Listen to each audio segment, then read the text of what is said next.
আসসালামু আলাইকুম। আশা করি সবাই ভালো আছো। তাহলে আজকে আমরা এসএসসি জীববিজ্ঞান পড়ব। এই জীববিজ্ঞানে আমরা অধ্যায় ৯ দৃঢ়তা প্রদান ও চলন। আমরা এই অধ্যায়ের আজকে দুইটি টপিকস নিয়ে আলোচনা করব। এর মধ্যে একটি হচ্ছে পেশিবন্ধনী বা টেন্ডন, আর একটি হচ্ছে অস্থিবন্ধনী বা লিগামেন্ট। আমরা আজকে দুটি অংশ নিয়ে পড়ব। তো ঠিক আছে, তাহলে শুরু করা যাক।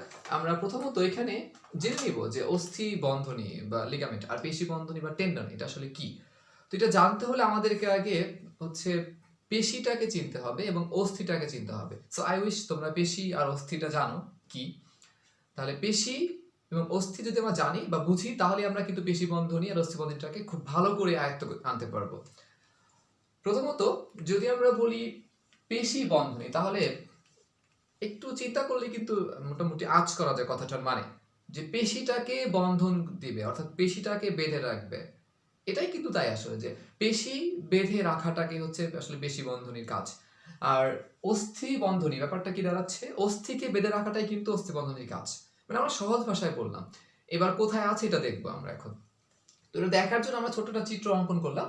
তো এখানে আমরা কি এঁকেছি, আমরা হাতের যে কনুইটা আছে, আমরা সেই কনুইয়ের যে অস্থি সন্ধি সেটাই এঁকেছি, এবং অস্থি সন্ধিতে আমরা অস্থি সহ বাদ বাকি আর অনেক কিছু এঁকেছি।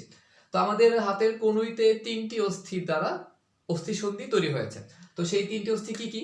একটি হচ্ছে আমাদের হিউমেরাস, আমাদের যে আর্মস বা বাহু, এই অংশে আমাদের যে হিউমেরাস যেটা আছে আর্ম, এই হিউমেরাস হাড়ের সাথে কিন্তু আরো ২টি হাড় অর্থাৎ ২টি অস্থি, যার নাম হচ্ছে রেডিয়াস ও আলনা। তাহলে হিউমেরাস, রেডিয়াস এবং হচ্ছে আলনা, এই ৩টি অস্থি মিলেই কিন্তু আমাদের এই কনুইর যে অস্থি সন্ধিটা তৈরি হয়েছে। তাহলে এই অস্থি সন্ধিটাকে একটা জায়গাতে অনড় বা নরমক্ষম বা একটা জায়গাতে রাখার জন্য কিছু না কিছু তো লাগবে, তাই না? তাহলে এই অস্থি ৩টিকে একটা জায়গাতে আবদ্ধ রাখার জন্য কি হয়, অস্থিগুলোকে বেঁধে রাখার দরকার হয়। সো এই বেঁধে রাখার কাজটা হচ্ছে একটা কাপড়ের মতো, পাতলা কাপড়ের মতো, অনেক বেশি স্থিতিস্থাপক এবং ইলাস্টিক টাইপের পদার্থ দিয়ে কি হয়, এই পাতলা কাপড় অংশটা দিয়েই কিন্তু এটা আসলে বেঁধে রাখা থাকে। অর্থাৎ হিউমেরাসের সাথে এই রেডিয়াস এবং আলনার, এরা কি হয়, একটি পাতলা কাপড়ের মতো কোমল কিন্তু দৃঢ় এবং স্থিতিস্থাপক অংশ দিয়ে দুইটা অস্থি একটা জায়গাতে আবদ্ধ থাকে, এবং এর ফলে পরস্পর থেকে এরা বিচ্ছিন্ন হয় না। তাহলে এই যে আবদ্ধ থাকে যে অংশটা বা যে পদার্থটার দ্বারা বা যে পাতলা কাপড়ের মতো যে অংশটি দ্বারা বা টিস্যু দ্বারা, সেটিকেই বলা হচ্ছে লিগামেন্ট বা অস্থি বন্ধনী। অস্থি বন্ধনী কেন বললাম? কারণ অস্থিটাকে সে বেঁধে রাখছে, তাই অস্থি বন্ধনী। এবার আসি পরবর্তী অংশে, টেন্ডন কোনটা। আমাদের এই যে হিউমেরাস যে অস্থি, সেটার উপরে কিন্তু এবং নিচে কিন্তু ২টি মাসেল থাকে, মানে মাস্কিউলার টিস্যু। এটা ঐচ্ছিক পেশি। মাস্কিউলার টিস্যু মানে হচ্ছে পেশি বুঝায়। তো এখন এই পেশি টিস্যু যেটা বা পেশি কলা, এটার উপরের যে পেশিটা আছে তার নাম হচ্ছে বাইসেপস। আমরা এটা অনেকে হয়তো শুনেছি, খুব একটা কমন একটা পেশি। তারপরে নিচের দিকে যে পেশিটা তার নাম হচ্ছে ট্রাইসেপস। তাহলে এই যে পেশি, এটা কিন্তু হাড়ের সাথে আবদ্ধ থাকার দরকার আছে, কারণ হাড়ের সাথে তো পেশিগুলো লেগে থাকবে। এখন এই হাড়ের সাথে পেশিগুলো যে লেগে থাকবে, সেটা সংযোগটার মধ্যে কিন্তু একটু ভ্যারাইটি আছে। এটা একটা অবশ্যই খুবই কমন একটা সংযোগ না, একটু ব্যতিক্রমধর্মী সংযোগ। কেন? কারণ অস্থি বা হাড় হচ্ছে একটা দৃঢ় অংশ, এটার সাথে একটা সফট টাইপের পেশি কি করে যুক্ত থাকবে? অবশ্যই কোনো দৃঢ় অংশ দিয়ে যুক্ত রাখতে হবে, যাতে সেখান থেকে বিচ্ছিন্ন না হয়ে যায়। তাহলে এই বাইসেপসের যে পেশিটা, বাইসেপস নামক যে পেশিটা, এইটার কি হয়, এই পেশি থেকে পেশির যে প্রান্ত, মানে পেশির যে পার্শ্ব বা কিনারা, সেই কিনারা বা পার্শ্ব থেকে কি হয়, পার্শ্ব থেকে হচ্ছে একটা দৃঢ় এবং যোজক টিস্যু, এটা দৃঢ় কলা এবং সাদা বর্ণের হয় যোজক টিস্যু, সাদা বর্ণের দৃঢ় যোজক টিস্যু দ্বারা এই অংশটার সাথে বাইসেপস এর পেশিটার অংশের সাথে কি হয়, আমাদের রেডিয়াস ও আলনার যে অস্থিটা, এটা যুক্ত হয়। আমি একটু স্লোলি বললাম, আই উইশ তোমরা বুঝতে পারছো।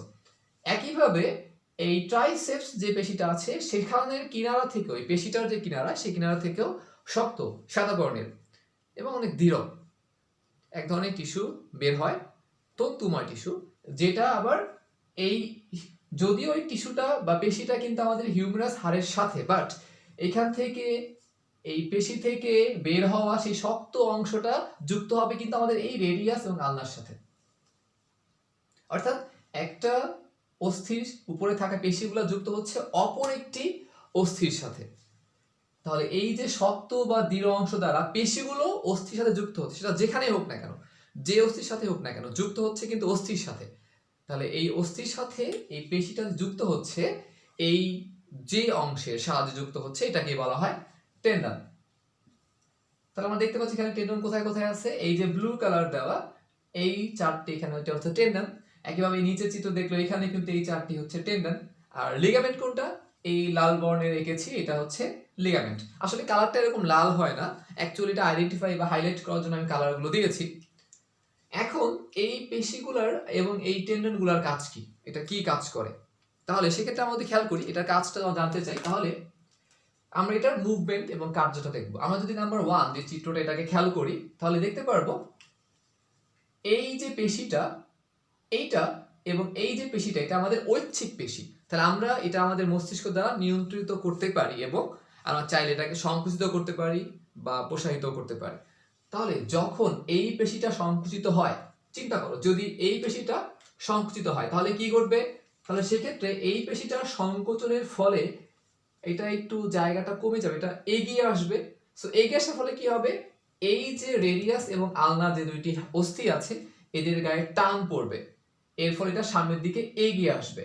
এবং এটা সামনের দিকে এগিয়ে আসার ফলে কি হচ্ছে, এই ট্রাইসেপসটার উপর আবার ট্রাইসেপস পেশির উপরে টান পড়লো, এই পেশিটা সংকোচনের ফলে এটা সামনের দিকে এগিয়ে আসলো, দ্যাটস ওয়াই ট্রাইসেপটা প্রসারিত হয়ে গেল। অর্থাৎ বাইসেপ যখন সংকুচিত হয় তখন এই ট্রাইসেপটা প্রসারিত হয়ে যায়, এর ফলে আমাদের হাত সামনের দিকে এগিয়ে আসে। একইভাবে যখন বাইসেপস পেশিটা প্রসারিত হয় তখন দেখা যায় এই পেশিটা ট্রাইসেপসটা সংকুচিত হয়, অর্থাৎ ট্রাইসেপস সংকুচিত হয় বিধায় বাইসেপসটা প্রসারিত হয়। এর ফলে কি হয়, আমাদের হাত স্ট্রেইট অর্থাৎ দূরে সরে যায়, আমাদের থেকে দূরে সরে যাচ্ছে, তাহলে আমাদের দিকে আসছে, তখন কি হচ্ছে বাইসেপসটা সংকুচিত হচ্ছে আর ট্রাইসেপস প্রসারিত হচ্ছে। আর যখন আমাদের থেকে দূরে যাচ্ছে তখন কি হচ্ছে, বাইসেপসটা প্রসারিত হচ্ছে, ট্রাইসেপস সংকুচিত হচ্ছে। তাহলে দেখো পেশির সাথে কিন্তু অস্থির একটা ক্রিয়া আছে, তাহলে পেশি না থাকলে কি অস্থি মুভ করতে পারবে, একেবারেই সম্ভব না। তাহলে পেশি ছাড়া অস্থি মুভ হবে না, অস্থি একটা দৃঢ় অংশ, ওটা মুভ করবে না, ওকে মুভ করাতে হবে।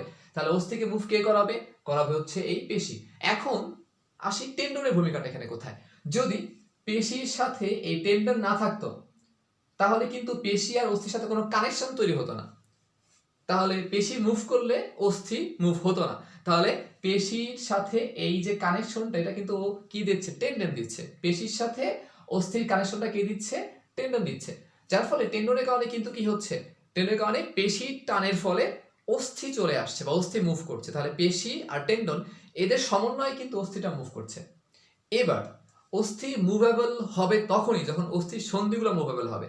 তাহলে অস্থির সন্ধি যদি বিচ্ছিন্ন হয়ে যায় বা যদি অস্থির সন্ধিটা নষ্ট হয়ে যায় সেক্ষেত্রে একটা মুশকিল। তাহলে অস্থির সন্ধিটাকে টিকিয়ে রাখে কে, সেটা আবার রাখে হচ্ছে লিগামেন্ট। তার মানে এই দুইটি অস্থি আমাদের টানলাম, এখান থেকে তো টানার ফলে খুলে যেতে পারতো।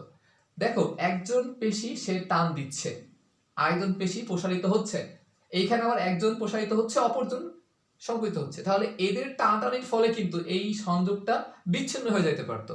বাট বিচ্ছিন্ন কেন হচ্ছে না, কারণ এখানে লিগামেন্ট আবার এই দুইটি অস্থিদের মধ্যে একটা কি করছে, একটা বন্ধন তৈরি করে রাখছে, যার ফলে এরা আবার পুরোপুরি বিচ্ছিন্ন হয়ে যেতে পারছে না, সাময়িকভাবে এরা মুভ করতে পারছে। তাহলে দেখো পেশির সাহায্যে মুভ হচ্ছে, এই মুভমেন্টের ক্ষেত্রে কে হেল্প করছে, টেন্ডন হেল্প করছে। আর এই মুভমেন্টের সময় এই অস্থি সন্ধিটাকে কে টিকিয়ে রাখছে, টিকিয়ে রাখছে লিগামেন্ট। তার মানে শুধুমাত্র অস্থি দিয়ে কিন্তু কঙ্কালতন্ত্র সচল হয় না। তাহলে কি কি লাগে এখানে, অস্থি লাগে, আমাদের এখানে টেন্ডনটাও লাগে, আমাদের এখানে লিগামেন্টটাও লাগে, এবং পেশি তো মাস্ট লাগবে, কারণ পেশি ছাড়া তো মুভমেন্টের ক্ষমতাই তৈরি হবে না। কারণ এই পেশিটা আসলে নিয়ন্ত্রিত হয় কার দ্বারা, মস্তিষ্ক দ্বারা। কারণ মস্তিষ্ক এই পেশিকে কোন একটা সিগন্যাল বা তথ্য অর্থাৎ উদ্দীপনা বা প্রতিবেদন এটা কিন্তু পেশির মধ্যে যাওয়া আসা করতে পারে। তাহলে খেয়াল করে দেখো যদি এই পেশি না থাকতো তাহলে মুভ হতো না। তাহলে এখন এই পেশিটার সাথে অস্থি একটা বন্ধন তৈরি হয়েছে, পেশির সাথে অস্থির বন্ধন হয়েছে। সো বন্ধনটা পেশি থেকে হয়েছে, তাই এটার নাম হচ্ছে পেশি বন্ধনী বা টেন্ডন, অর্থাৎ টেন্ডনের বাংলা অর্থ হচ্ছে পেশি বন্ধনী। আবার এই যে অস্থি আর অস্থির মধ্যে একটা বন্ধন তৈরি হয়েছে, মানে অস্থির সাথে বন্ধন তৈরি হয়েছে, তাই এটা হচ্ছে অস্থি বন্ধনী, যার নাম হচ্ছে লিগামেন্ট, অর্থাৎ এটা বাংলা অর্থ আসলে অস্থি বন্ধনী। তাহলে আমরা এই লিগামেন্ট আর টেন্ডন এদের সম্পর্কে আরেকটু কিছু বৈশিষ্ট্য আমরা জেনে নেই এটা সম্পর্কে। তো কি কি বৈশিষ্ট্য এদের আছে দেখো। তার মধ্যে টেন্ডনের কথা যদি বলি, টেন্ডনের ফার্স্ট বৈশিষ্ট্য হচ্ছে টেন্ডন অনেক ঘন হবে। টেন্ডন সাদা বর্ণের তন্তুময় যোজক কলা দিয়ে তৈরি হবে। তন্তুময় মানে হচ্ছে ফাইবার, অর্থাৎ অনেকগুলো ফাইবার বা আঁশ, অনেকগুলো সুতা যেমন বাঁধলে যেরকম শক্ত হয়ে যায় না, তো অনেকগুলো সুতা এক একটা তন্তু ধরো, তাহলে অনেকগুলো সুতা একসাথে পেঁচালে কিন্তু অনেক শক্ত হয়ে যাবে। ঠিক এইভাবেই শক্ত হয় টেন্ডনটা, যে অনেকগুলো তন্তু একত্রে যুক্ত হয়ে অনেক শক্ত হয়। তো এটা শক্ত কি করে হয় দেখো বলছি। তন্তু অনেকগুলা যদি একত্রে যুক্ত হয় তখন একটা আটি বা বান্ডেল তৈরি করে। অনেকগুলো তন্তু মিলে একটা বান্ডেল হয়, ওই শ্বেত তন্তুগুলো কিন্তু অনেকগুলো মিলে একটা বান্ডেল তৈরি করে, এবং সেই বান্ডেল গুলো একাধিক হয়ে, অর্থাৎ একাধিক বান্ডেল যুক্ত হয়ে আবার একটা বান্ডেল গুচ্ছ তৈরি করে। অর্থাৎ তন্তু মিলে হয় আটি বা বান্ডেল, আর অনেকগুলো আটি বা বান্ডেল যুক্ত হয়ে তৈরি হয় আটি গুচ্ছ বা বান্ডেল গুচ্ছ। এই আটি গুচ্ছ যুক্ত হওয়ার আগে এদের সাথে বা এদের উপরে অ্যারিওলার টিস্যু তৈরি হয় বা আবৃত হয়, অর্থাৎ আটি গুচ্ছর উপরে অ্যারিওলার টিস্যু থাকে। এই অ্যারিওলার টিস্যু মধ্যেই কি হয়, অ্যারিওলার টিস্যুর মধ্যে দিয়েই টেন্ডনের ভিতরে রক্তনালী, লসিকা নালী এবং স্নায়ু এটা প্রবেশ করে। অর্থাৎ এই টেন্ডনের মধ্যে কিন্তু উদ্দীপনা যাওয়া আসা করবে, রক্ত যাওয়া আসা করবে এবং লসিকাও যাওয়া আসা করবে। এখন এই যে টেন্ডনের যে তন্তুগুলো আছে এটা কিন্তু আসলে এক জায়গায় গুচ্ছাকায় থাকে না, কিভাবে থাকে, পর্যায়ক্রমে, অর্থাৎ সমান্তরালে একটার পাশ দিয়ে আরেকটা যায়। তারা বলতে পারি এই তন্তুগুলো গুচ্ছাকার অবস্থান করে না। আর এই পয়েন্টটা আমরা দেখলাম। এরপর আমরা কি জানি এখানে, যে টেন্ডনটার স্থিতিস্থাপক ক্ষমতাটা কম। কেন, এটা অনেক শক্ত হয়, অনেক বেশি শক্ত, যার ফলে এটা স্থিতিস্থাপক ক্ষমতা কম থাকে। তাহলে টেন্ডনের স্থিতিস্থাপক ক্ষমতা একেবারেই কম হয়। এরপর আমরা দেখবো হচ্ছে লিগামেন্ট বা পেশি অস্থি বন্ধনীটাকে নিয়ে।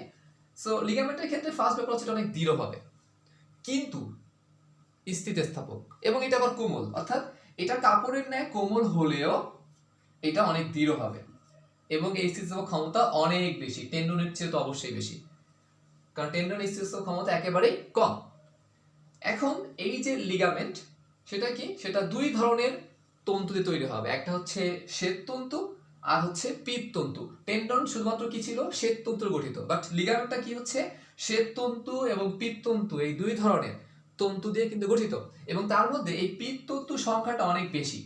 টেন্ডনের মধ্যে এই পিত্ত তন্তুটা অনেক বেশি পরিমাণে থাকে।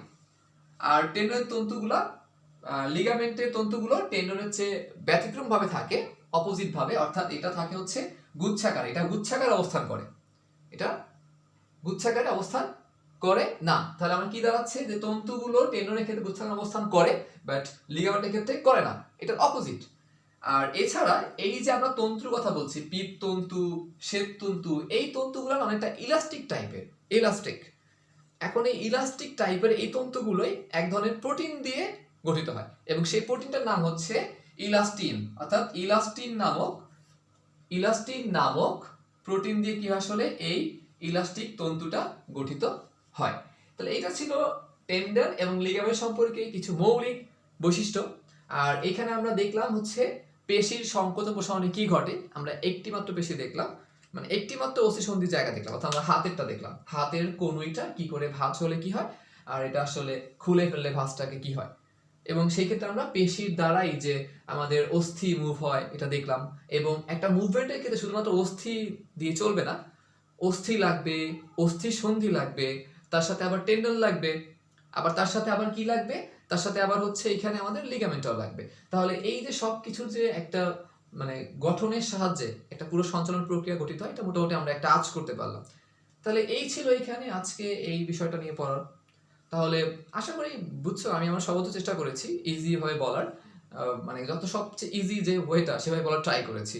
হয়তো বা টেক্সট বুকে এর চেয়ে ডিফিকাল্ট ভাবে বলা আছে, তো আই উইশ এইভাবে দেখার পরে বই পড়লে অনেকটা সহজ লাগবে। তাহলে ঠিক আছে, এই পর্যন্ত থাকলো আজকে। নেক্সট ডে ইনশাল্লাহ আমরা অন্য কোনো বিষয় নিয়ে হাজির হব। তাহলে ভালো থাকো, সবার জন্য অনেক অনেক দোয়া শুভকামনা রইল, সাবধানে থেকো, শীতকাল চলে আসছে, সো সবাই একটু আমরা সিরিয়াস হই করোনার দিক থেকে, এটাকে একেবারেই হেলাফেলা করলে চলবে না, ঠিক আছে? তো সবাই একটু সাবধান থাকার চেষ্টা করি, কারণ শীতকালে করোনার ঝুঁকিটা অনেকাংশেই বেড়ে যায়। তারপরও সবার জন্য অনেক অনেক দোয়া থাকবে, আশা রাখি কেউ আক্রান্ত হবে না, আর হলেও খুব দ্রুত সুস্থ হয়ে যাবে। তাহলে সবার থেকে বিদায় নেই, সালাম জানিয়ে বিদায় নিচ্ছি। খোদা হাফেজ, আসসালামু আলাইকুম।